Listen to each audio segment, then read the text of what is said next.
Bonjour à tous. Merci Guy pour cette magnifique journée. Je pense qu'on a tous pu trouver beaucoup d'inspiration et d'idées. Je suis ravie d'ouvrir cette table ronde pour parler en quelque sorte de l'éléphant au milieu de la pièce ou au milieu de la conférence, la dimension économique du One Health et son assurabilité. Évidemment, on ne va pas parler, on ne va pas avoir de vision comptable, ça c'est le siècle dernier et personne dans cette conférence ne saurait s'arrêter à ça. La première question qui est posée est celle du levier économique pour réussir justement ce voyage vers la transversalité au service de l'efficience et sur la soutenabilité à long terme des systèmes de financement. La deuxième question va être celle du modèle économique, mais aussi du modèle opérationnel, puisque dans le domaine de l'assurance, on a bien les deux dimensions qui se répondent. Et finalement, l'argent dont on sait que c'est un puissant antalgique, à se demander si, grâce à l'assurance et par ce débat, on peut en faire également un puissant prophylactique.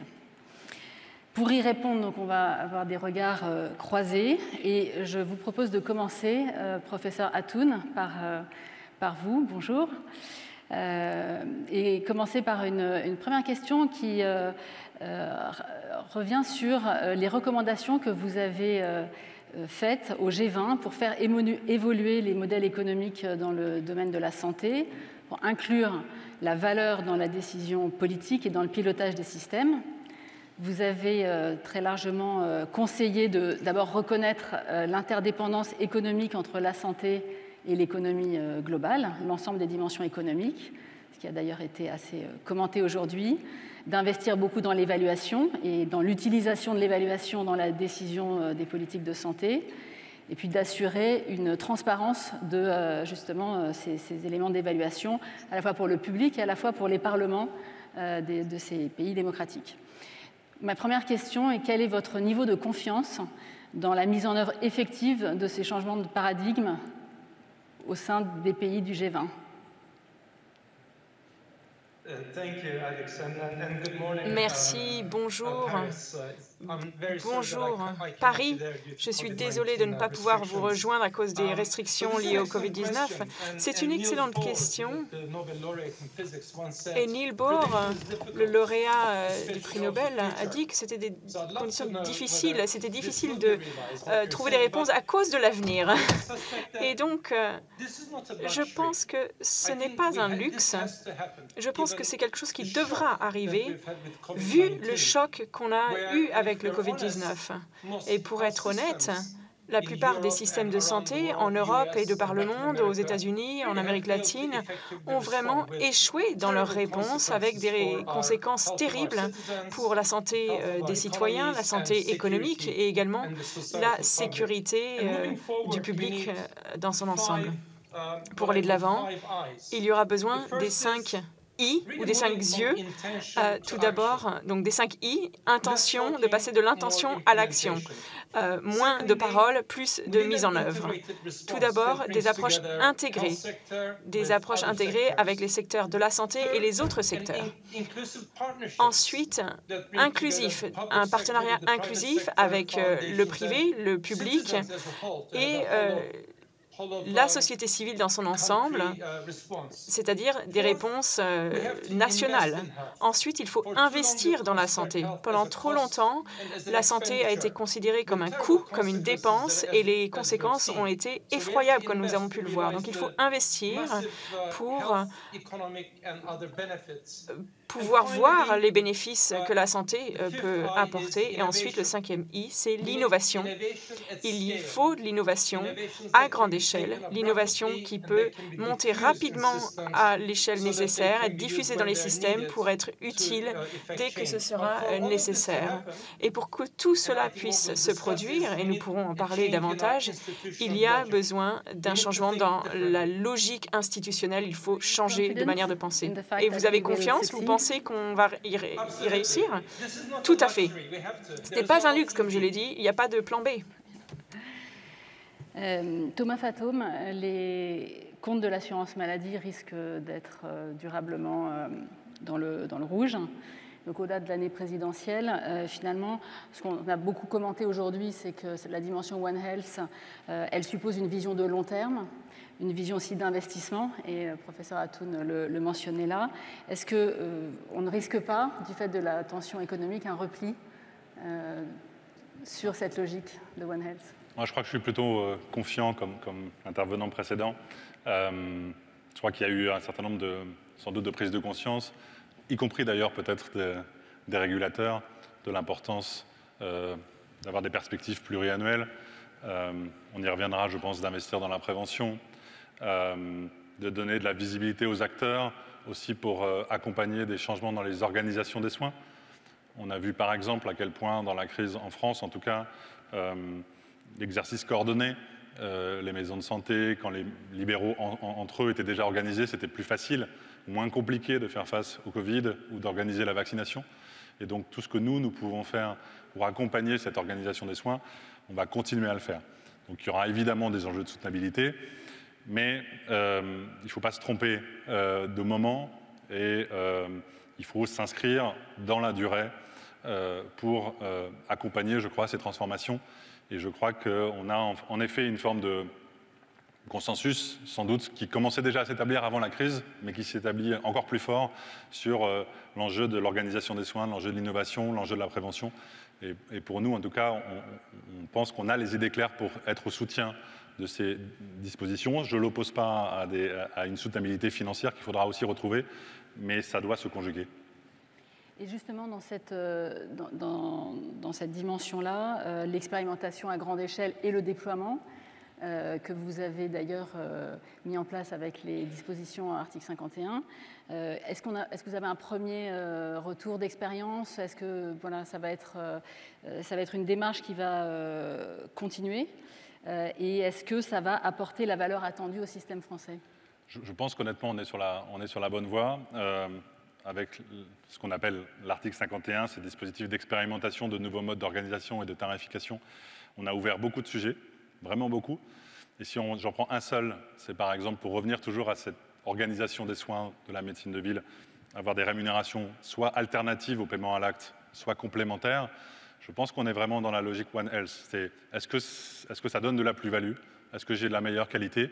Est-ce que du coup je rémunère en fonction de ça? Et on voit aujourd'hui, on a une trentaine de groupements qui sont inscrits dans cette logique-là, près de 450 000 patients qui sont pris en charge par ces structures-là, et on commence à voir des premiers résultats avec un souci qui est différent aussi des expérimentations peut-être précédentes, c'est de se poser les bonnes questions dès le début. Est-ce que le modèle il est opérationnel? Est-ce qu'on sait le gérer? Est-ce qu'il apporte de la plus-value? Et est-ce qu'on sait le répliquer? Et ces trois choses-là, on commence à pouvoir dire oui dans un certain nombre de choses. Et donc, on est plutôt optimiste à l'idée que ça va permettre de passer du modèle en effet expérimental au droit commun. Et donc, pour faire écho à ce que présentait le professeur Atoun, vous êtes dans l'action, dans l'innovation, dans l'investissement et dans l'évaluation. Manuel Mandler, vous avez participé et observé de nombreux pays et de nombreuses expérimentations dans beaucoup de pays. Quel serait l'exemple ou l'illustration la plus emblématique que vous avez pu observer d'une action positive d'un assureur, où qu'il soit, sur la santé globale, sur le One Health, et qu'est-ce que vous pouvez nous en dire?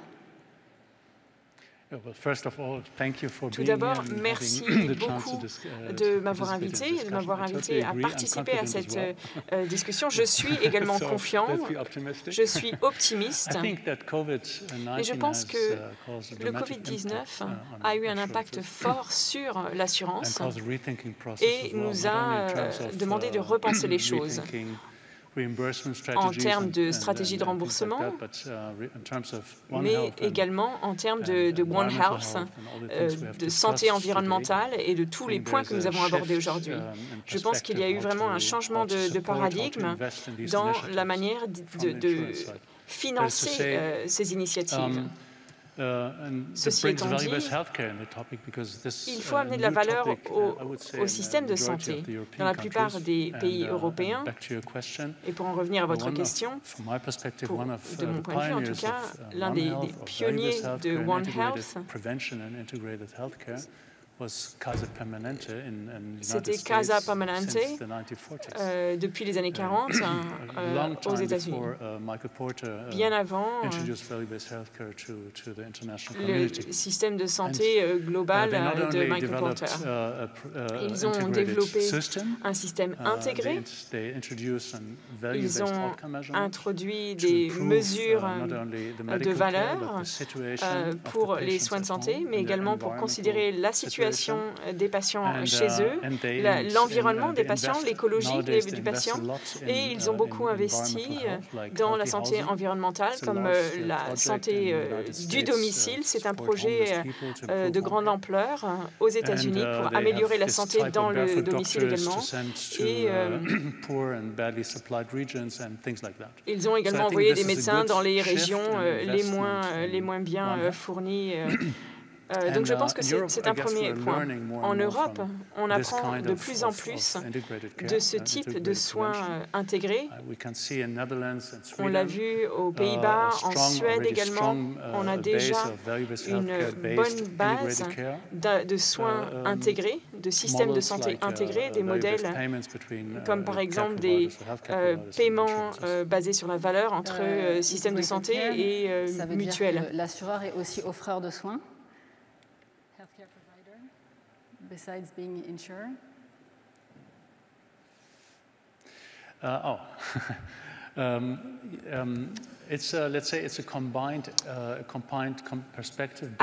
c'est une perspective combinée basée sur la mesure du résultat.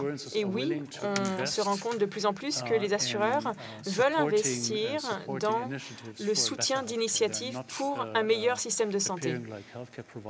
Ce ne sont pas des fournisseurs de soins, à proprement parler, mais ils investissent comme des startups, par exemple, qui soutiennent et qui investissent dans l'intelligence artificielle, par exemple. C'est extrêmement important parce que sans les données, sans le data, sans les algorithmes, alors on ne peut pas forcément mesurer. Catherine Touvray, dans le milieu français, vous êtes sans doute le modèle qui est le plus intégré entre offre de soins et activités d'assurance. Donc peut-être voudrez-vous répondre à ce point-là. Mais ma question concerne d'abord votre rôle auprès des entreprises. Vous êtes un assureur de un peu plus de 2 millions de salariés. Quel rôle joue l'entreprise en tant que corps social sur la santé et quel rôle jouez-vous auprès des entreprises pour qu'elles-mêmes aient une action sur la santé de leurs salariés? Oui.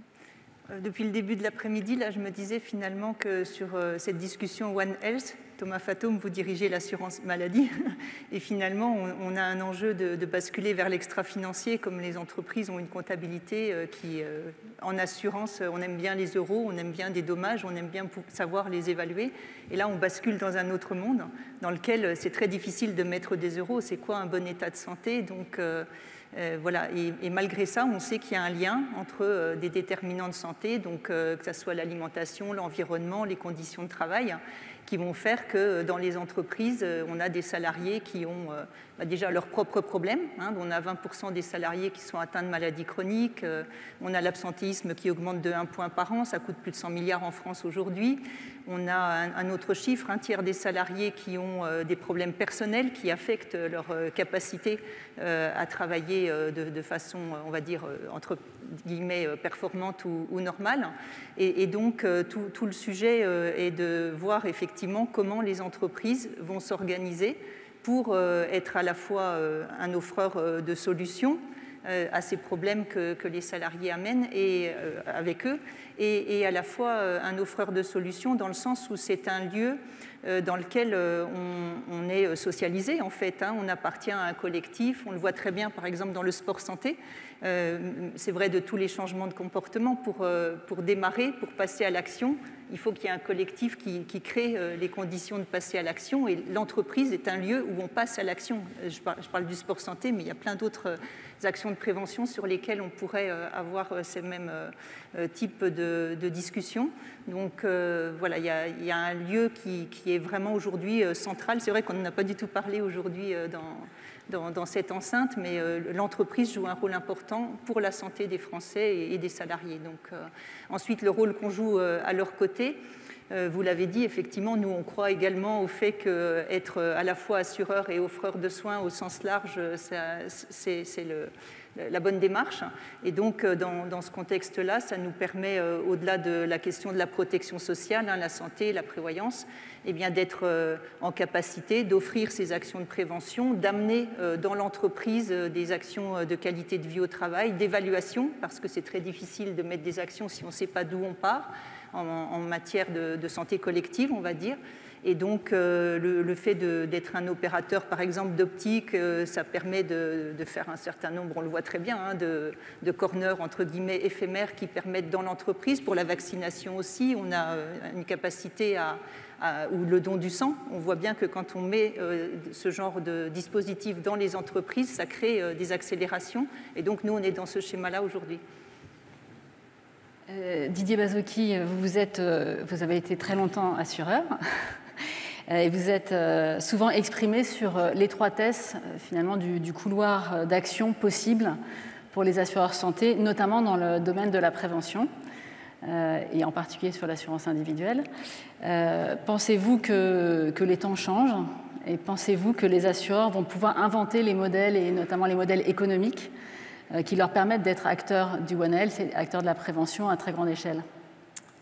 Oui, je pense que ce n'est pas un couloir en ce moment, c'est plutôt un labyrinthe. Je vais essayer d'expliquer ça et évidemment, nous échangerons là-dessus avec Thomas Fantôme. Les assureurs santé en France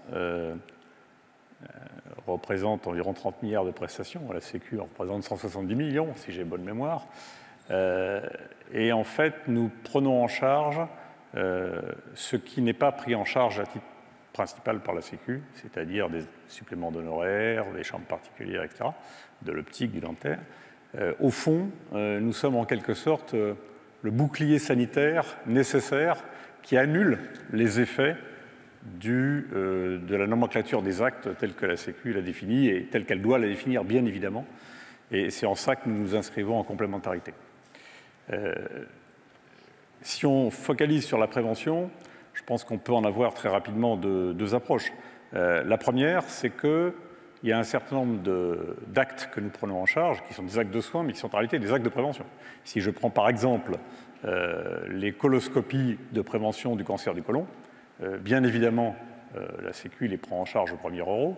Simplement, il y a très souvent des suppléments d'honoraires anesthésiques, chirurgicaux, des forfaits techniques, et on voit quand on regarde les chiffres qu'un certain nombre de nos concitoyens ne pourraient pas faire, à partir d'un certain âge, tous les 3 ans, ces choses-là. Donc ça, c'est un premier sujet de prévention, parce que là aussi, dans la prise en charge de la dépense, il y a de la prévention, il n'y a pas que de la prévention, mais il y a de la prévention. Et bien sûr, la sécurité sociale fait le gros du travail, mais nous arrivons en deuxième rang, et je pense que c'est important de le reconnaître et de le cranter. Et puis, les assureurs complémentaires ont, depuis longtemps, engagé un certain nombre d'actions de prévention. Alors, c'est particulièrement vrai dans l'entreprise, parce que on a, et Catherine l'a dit, dans l'entreprise, il y a une relation de proximité avec les assurés, et je crois que c'est tout à fait fondamental pour faire de la prévention. Les actions que nous, dans des fonctions antérieures, nous avions engagées, alors là aussi dans l'entreprise, parce que c'est plus facile, mais aussi pour tous les assurés, qui sont moins appétents parce que plus distants, ce sont des bilans mémoire, des bilans de stress sur les salariés, de l'accompagnement psychologique après un arrêt de travail pour le retour au travail, des bilans cardiovasculaires.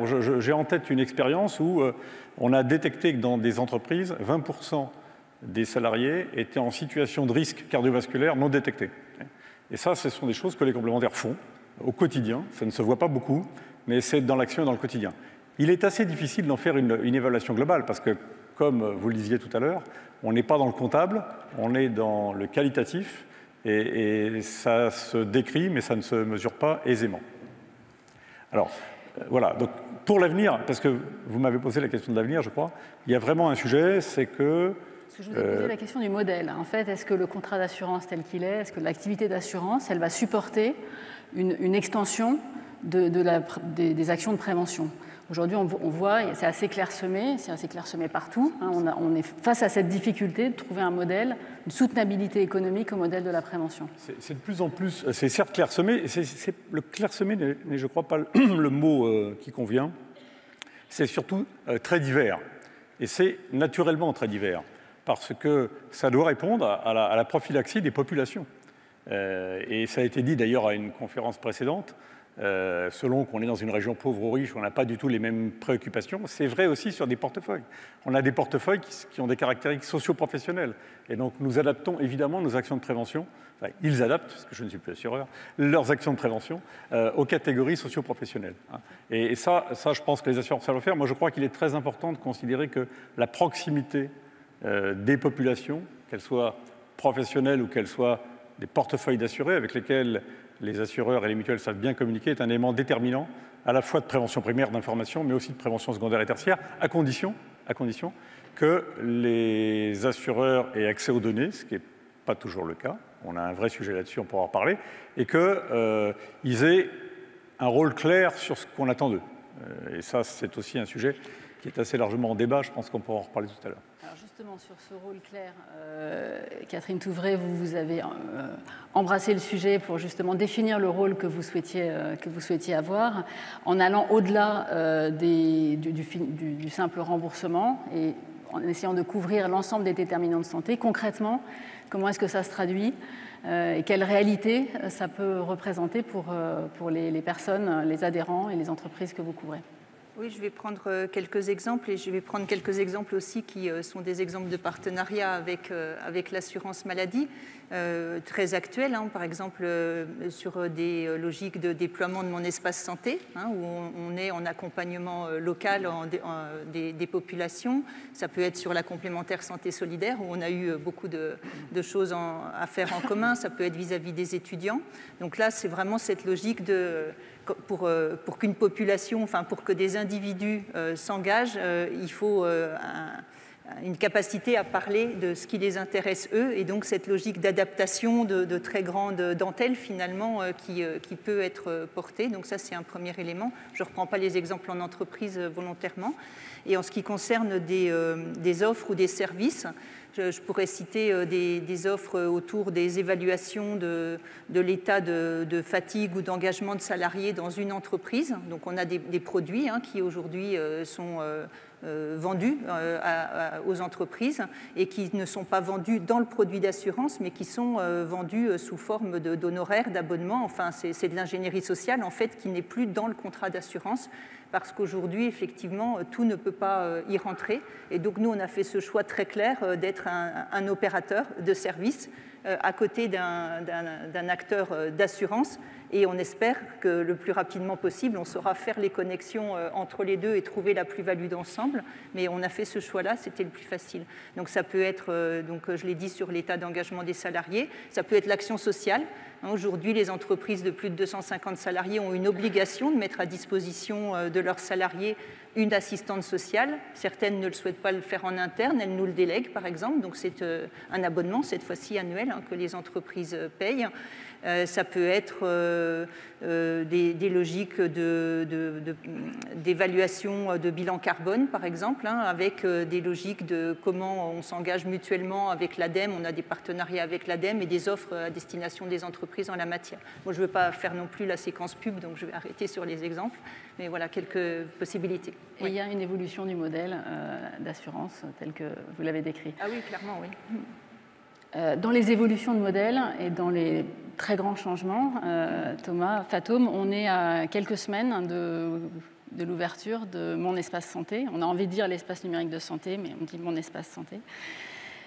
Est-ce finalement pour la France, pour les Français, l'outil et le socle qui va permettre d'atteindre le One Health, d'avoir les moyens de déployer au-delà d'une consommation, on va dire, un peu isolée, mécanique, mais justement une vision plus globale et une meilleure interopérabilité des données? Je pense que c'est sans doute un des objectifs de ce très beau projet Mon Espace Santé, offrir à tous les Français finalement un espace numérique de santé, et qui aussi va venir s'appuyer sur la découverte sûrement pour beaucoup d'assurés et beaucoup de professionnels de santé dans la crise de l'importance du numérique, des facilités qu'offre le numérique.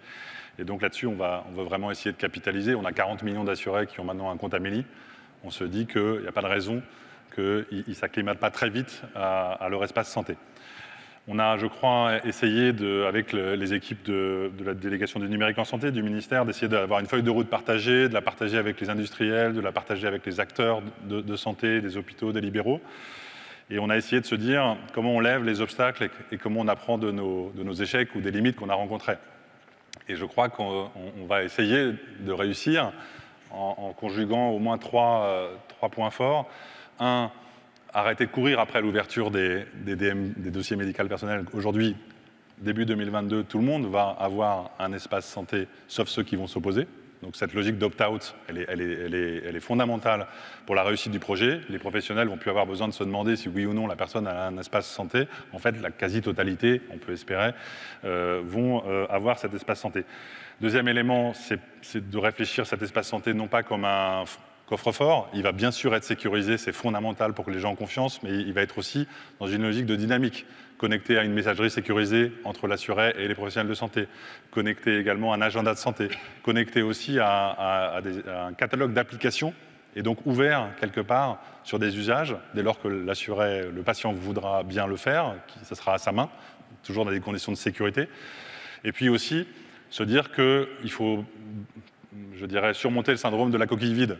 Comment, évidemment, tous les vecteurs d'alimentation de cet espace santé vont se brancher. C'est tout le travail qui est en cours avec les éditeurs de logiciels, avec les offreurs, pour que demain, automatiquement, les laboratoires de biologie, les cabinets de radiologie, les hôpitaux, les médecins libéraux, l'ensemble des acteurs de santé alimentent facilement, régulièrement, automatiquement cet espace santé. Donc, avec ces trois éléments-là, on se dit que voilà, ça peut réussir et ça doit réussir. Et c'est vrai que ça peut devenir un outil qui va tout simplement rentrer dans la vie quotidienne du patient, dans son parcours de santé, et que voilà, derrière, on pense qu'il y a beaucoup de plus-value, moins d'examens redondants, un parcours plus rationnel, un dialogue plus facile entre les professionnels de santé et les patients.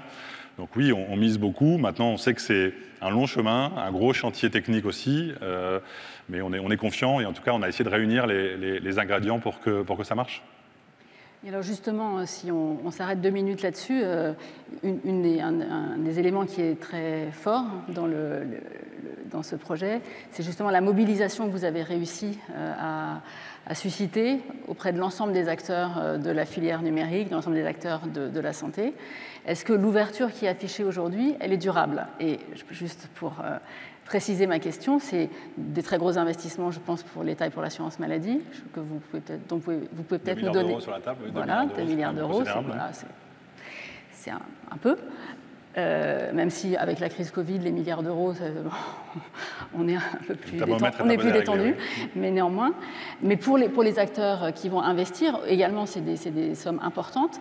Est-ce que vous pouvez les rassurer sur le caractère durable de l'ouverture? En tout cas, ce que je peux leur dire, c'est que quand un service public comme l'assurance maladie se met en mouvement pour ouvrir un espace santé numérique à 60 millions d'assurés et clients, c'est pas pour rien. Et c'est pas pour s'arrêter au bout de 6 mois. Parce que derrière, c'est, vous l'avez dit, un investissement énorme sur le Ségur numérique.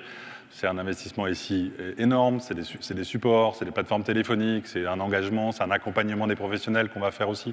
Donc honnêtement, on n'y va pas pour renoncer au bout de 3 ou 6 mois, et on y va pour investir dans la durée.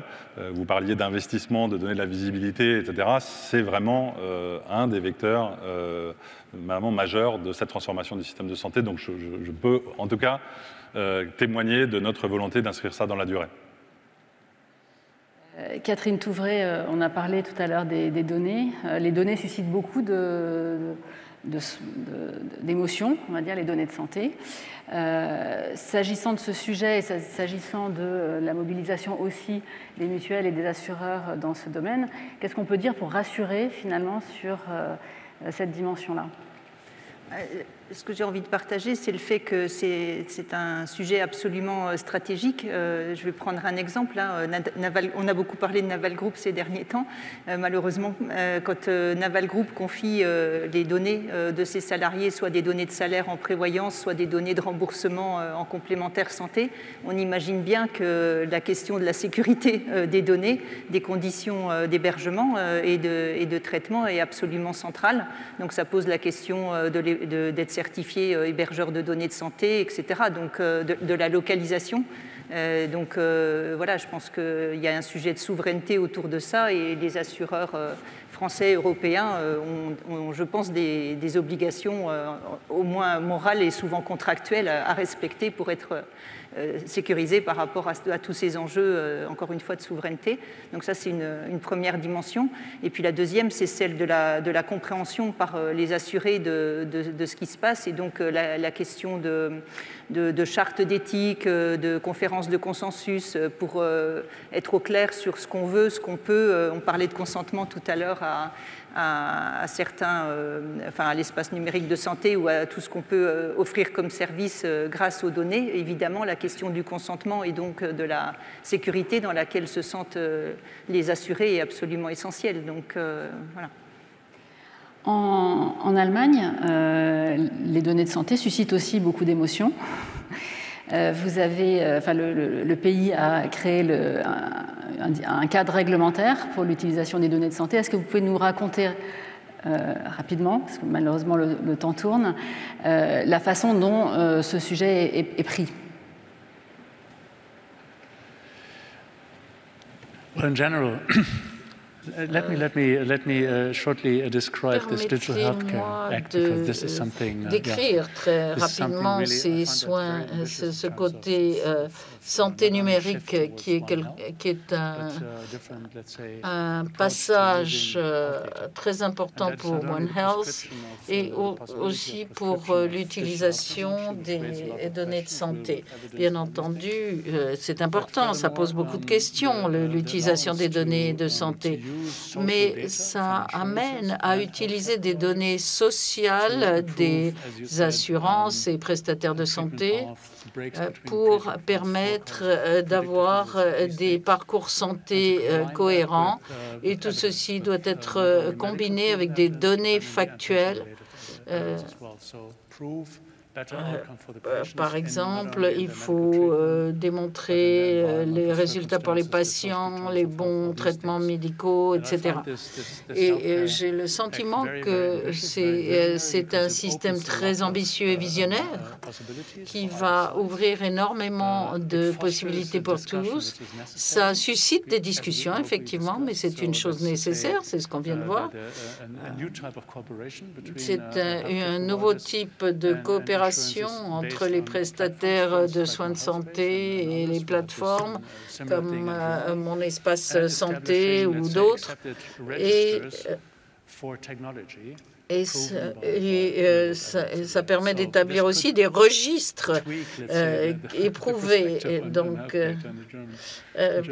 voici un petit peu l'aspect de ce qui se passe en Allemagne. Par les différents payeurs. Professeur Atoun, vous vous êtes aussi beaucoup exprimé sur l'importance des data et de l'analytics pour justement opérer les modèles d'assurance du futur. Est-ce que vous pouvez nous en dire quelques mots? Shortly, please.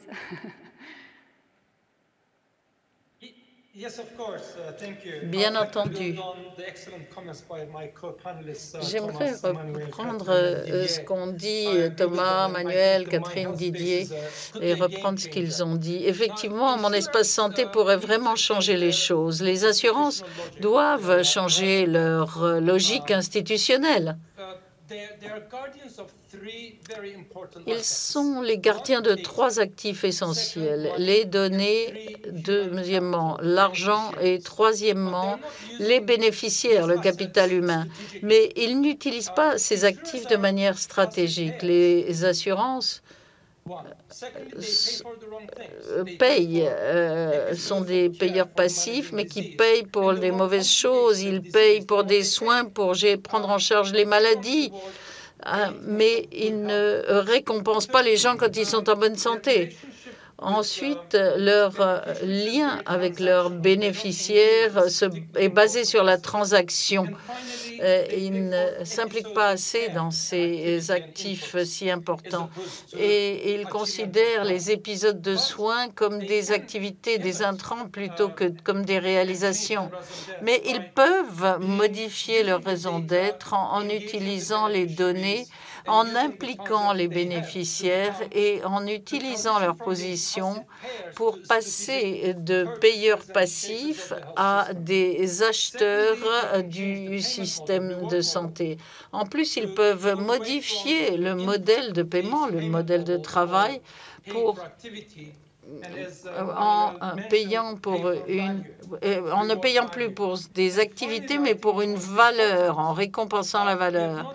Et enfin, et c'est très important, on n'a pas regardé le côté de la demande, les gens, les bénéficiaires, les assurés. Et il est important d'impliquer davantage ces bénéficiaires dans la production de la santé. Merci, professeur. On a envie de beaucoup rallonger, mais je pense que Guy ne sera pas d'accord. On a eu les annonces d'Amazon il y a récemment sur la façon dont ils vont délivrer de la téléconsultation médicale en 60 secondes, livrer des médicaments dans 45 États aux États-Unis en 2 jours, etc. Est-ce qu'on craint cette concurrence qui est très forte, en tous les cas en termes de qualité de services et d'offres, et qu'est-ce qu'on envisage pour sécuriser, je vais poser la question à nos amis français, la filière numérique française de santé, pardon. Alors déjà, sans me répéter, je pense que l'initiative qu'on a prise de dire les données de santé, c'est suffisamment important pour que ce soit l'assurance maladie qui pilote pour le compte de l'État l'espace numérique de santé, c'est de considérer qu'il y a de la place pour d'autres acteurs, il y a de la place pour les GAFA, mais on ne laisse pas les acteurs s'emparer tout seuls de ce sujet. Donc on n'a pas l'envie d'être tout seul, mais on a envie d'être un acteur évidemment central parce qu'en plus on garantit la sécurité. C'est vraiment un point sur lequel je pense que vraiment il faut insister tous les jours. On a quand même des enjeux d'attaque, de cyberattaque, de fuite de données, et je pense qu'il est majeur que les acteurs publics comme les acteurs privés montent en préoccupation sur ce sujet-là, parce qu'on va au-devant, sinon de graves déconvenues, si on a de plus en plus de fuites de données et qu'on perd la confiance des assurés. Ça, c'est le premier point. Et le deuxième point, pour rebondir sur ce qui a été dit tout à l'heure, nous, on est très à l'aise sur l'ouverture des données, y compris de l'assurance maladie. On a un magnifique projet en France qui s'appelle le Health Data Hub, dont on est un partenaire et qui doit pouvoir grandir dans les prochains mois. Bien sûr, il y a des enjeux de souveraineté, mais il y a des enjeux de partage. Et là-dessus, on veut dire à quel point on pense aussi que l'ouverture de ces données, c'est au bénéfice des assurés, au bénéfice de l'innovation, au bénéfice de la science. Et on en est un partenaire extrêmement actif. Catherine Touvray. Peut-être. Moi, bien sûr, le projet gouvernemental est excellent et l'ENS est un bel outil sur lequel, je crois, pourra coopérer, j'espère, entre les services de l'État, la CNAM et les assureurs de santé. Il faut évidemment protéger sévèrement les données de santé. Il y a un enjeu de souveraineté et il faut notamment imposer des sites sécurisés, comme dit Catherine, sur le sol européen pour que le RGPD s'applique. Ce que je veux dire simplement, c'est que les partenaires de l'État et ses services doivent pouvoir accéder aux données de santé. Ce n'est pas toujours le cas. Si on veut s'appuyer sur des assureurs de santé qui ont un rôle, encore une fois, de bouclier sanitaire, de complément, il faut qu'ils puissent accéder aux données. Je pense que ça, c'est un enjeu tout à fait stratégique auquel les citoyens ont droit et c'est dans leur intérêt. Sinon, on aura un système qui sera à 2 vitesses, avec des gens qui pourront plus s'assurer et seuls les plus aisés pourront s'assurer. C'est vraiment pas le modèle français et il faut probablement pas aller vers ça comme on peut le voir dans des pays voisins, hélas. Catherine, le mot de la fin au-delà de l'horaire. Oui. Moi je vais insister sur une autre dimension en complément, c'est celle de la balance sécurité-service. On a des Français, comme d'autres Européens d'ailleurs, qui n'aiment pas spécialement Google et qui utilisent le moteur de recherche et Gmail. Et je pense que dans ces sujets-là, on va être un peu dans la même situation. Quel est le service, la qualité, l'utilité qu'on va amener qui va faire que on a des assurés qui sont dans les schémas qui leur sont proposés. Sinon, Merci à tous. On voit effectivement qu'on est dans un moment assez fort d'évolution des possibilités qu'on a en France sur ce sujet et espérons que collectivement on va réussir. Merci à tous.